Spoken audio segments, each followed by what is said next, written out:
Breaking news. కామంతో కళ్ళు మూసుకుపోయి కూతుర్లను లైంగికంగా వేధించాడు బాబాయ్. ఈ ఘటన విశాఖ జిల్లాలో చోటు చేసుకుంది. పెందుర్తి చెందిన మహిళ భర్తతో విడిపోయి ఒంటరిగా ఉంటోంది. బాబాయ్ వరసైన రవికుమార్ మరో పెళ్లి చేస్తానంటూ ఆమెను నమ్మించాడు. మహిళ దగ్గర డబ్బులు కూడా తీసుకున్నాడు. ఆమెకు తోడు ఎవరూ లేకపోవడంతో అడ్వాంటేజ్ తీసుకున్నాడు. బెదిరించి అఘాయిత్యానికి పాల్పడ్డాడు. 2023లోనే బాబాయ్ పిన్నిపై పోలీసులకు ఫిర్యాదు చేసింది ఆ యువతి. అయితే పొందుర్తు పోలీసులు పట్టించుకోకపోవడంతో కోర్టును ఆశ్రయించింది. కోర్టు ఆదేశాలతో చివరికి నిందితుడిని అరెస్ట్ చేసి రిమాండ్కు పంపించారు పోలీసులు. నేను పెందుర్తి పోలీస్ స్టేషన్లో మా బాబాయ్ మీద నాపై లైంగిక దాడులు చేసిన మా బాబాయ్ మీద కంప్లైంట్ ఇవ్వడం జరిగిందండి.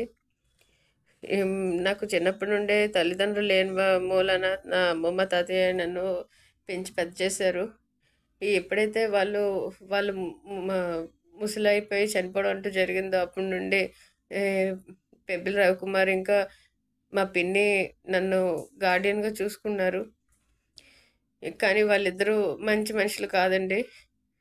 వాళ్ళు నన్ను ఎంతో బాధించారు. ఇంకా నన్ను లైంగికంగా కూడా వేధించాడు. ఆ విషయాలన్నీ కూడా మా పిన్నితో కూడా చెప్పడం జరిగింది.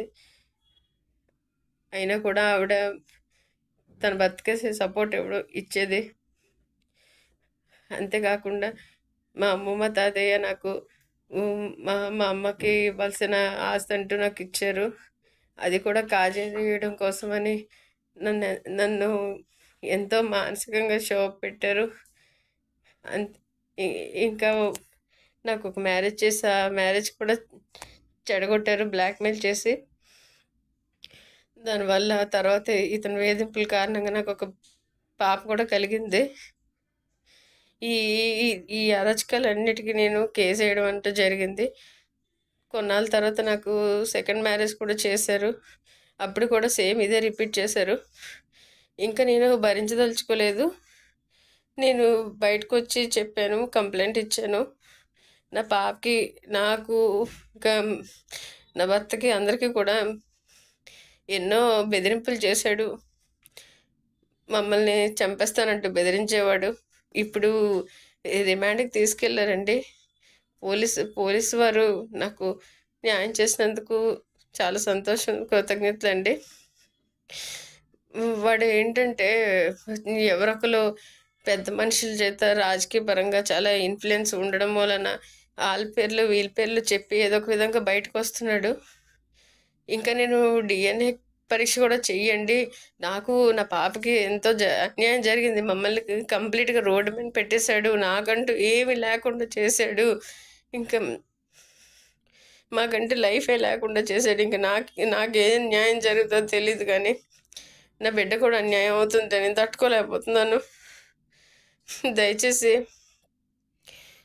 DNA చేయించండి, చేయించి నా బిడ్డకు జరగాల్సిన న్యాయం చేయండి.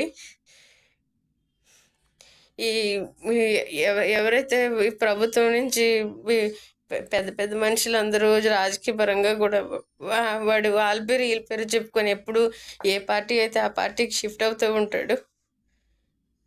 ఎవరు కూడా దయచేసి సపోర్ట్ చేయకండి, ఎందుకంటే నాకు జరిగిన అన్యాయం ఇంకెవరికి కూడా జరగకూడదు. ఆడపిల్లల జీవితంతో నన్ను ఎంతో ఆడుకున్నాడు, నాకు భవిష్యత్తు అంటూ లేకుండా చేశాడు. మీరందరూ నాకు సపోర్ట్ చేయాలని నేను బ్రతిలాడుకుంటున్నానండి. ఈ ఘటనకు సంబంధించిన అప్డేట్స్ మా ప్రతినిధి రాజు అందిస్తారు. రాజు, చెప్పండి. ఆల్రెడీ ఒకసారి పోలీసులకు ఫిర్యాదు చేసినా కూడా వాళ్ళు యాక్షన్ తీసుకోకపోవడం, ఆ తర్వాత కోర్టు సహాయం తీసుకున్నాక పోలీసులు రిమాండ్కి తరలించడం, అసలు ఎలా చూడాలంటారు? అప్డేట్స్ ఏంటి?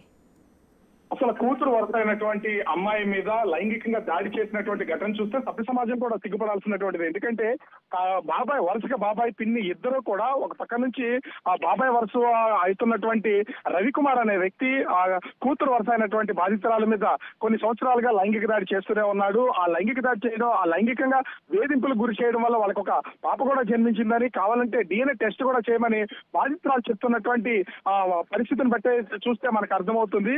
పెందుర్తి నార్త్ పోలీస్ స్టేషన్ లో గతంలో ఫిర్యాదు చేసినా కూడా ఇప్పటి వరకు ఎట్లాంటి చర్యలు తీసుకోలేదు. అతను బెదిరింపులకు గురి చేస్తున్నారు. ఆ బాధిత మహిళకు సంబంధించినటువంటి అమ్మమ్మ తాతయ్యలు, ఎందుకంటే తల్లిదండ్రులు లేకపోవడంతో అమ్మమ్మ తాతయ్యలు ఇచ్చినటువంటి ఆస్తులు కూడా లాక్కోవడానికి బెదిరింపులకు గురి చేసినటువంటి పరిస్థితి కనిపిస్తుంది.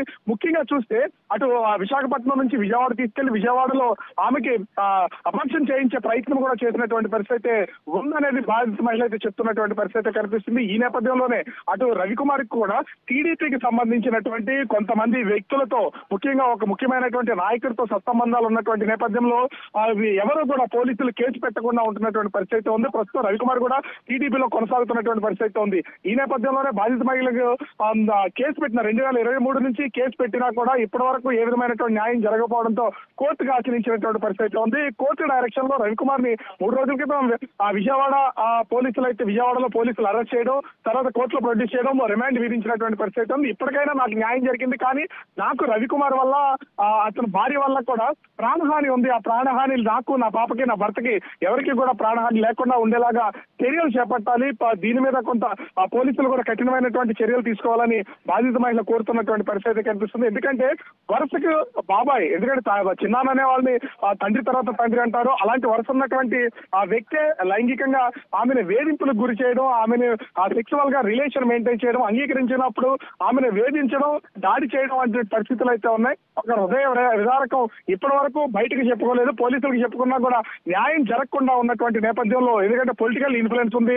వివిధ రాజకీయ పార్టీలు ఏ పార్టీ అధికారంలోకి వస్తే ఆ పార్టీలోకి రవికుమార్ మారుతున్నాడని బాధిత ఆ మహిళతో చెప్తున్నటువంటి పరిస్థితి ఉంది. ఈ నేపథ్యంలోనే ఎవరికి పోలీసుల నుంచి న్యాయం జరగదు కాబట్టి కోర్టును ఆశ్రయించినటువంటి నేపథ్యంలో కోర్టు కూడా ఇప్పుడు ఒక డైరెక్షన్ ఇవ్వడం, దాని ద్వారానే ఆ రవికుమార్ ను పోలీసులు అరెస్ట్ చేసి రిమాండ్ కి పంపించినటువంటి పరిస్థితి ఉంది. ఇప్పటికైనా కోర్టు ద్వారా నాకు న్యాయం జరిగింది, అతను జైలుకి వెళ్ళాడు, కానీ నాకు, నా భర్తకి, ఎందుకంటే నాకు 2వ వివాహం బలవంతంగా చేశాడు, నా భర్తకి, నాకు, నా కూతురికి కూడా న్యాయం జరిగేలాగా కొంత చర్యలు తీసుకొని మాకు ప్రాణహాని ఉంది, మమ్మల్ని రక్షించాలంటూ థ్యాంక్స్ చెప్తున్నటువంటి ఒక వీడియో అయితే విడుదల చేసినటువంటి పరిస్థితి ఉంది. ఓవరాల్ గా చూస్తే ఈ విషయంలో మాత్రం కొంతమంది మహిళా సంఘాలు కూడా దీని మీద న్యాయం చేయాలి, బాధిత మహిళలకు రక్షణ కల్పించాలని డిమాండ్ చేస్తున్నటువంటి పరిస్థితి కనిపిస్తుంది.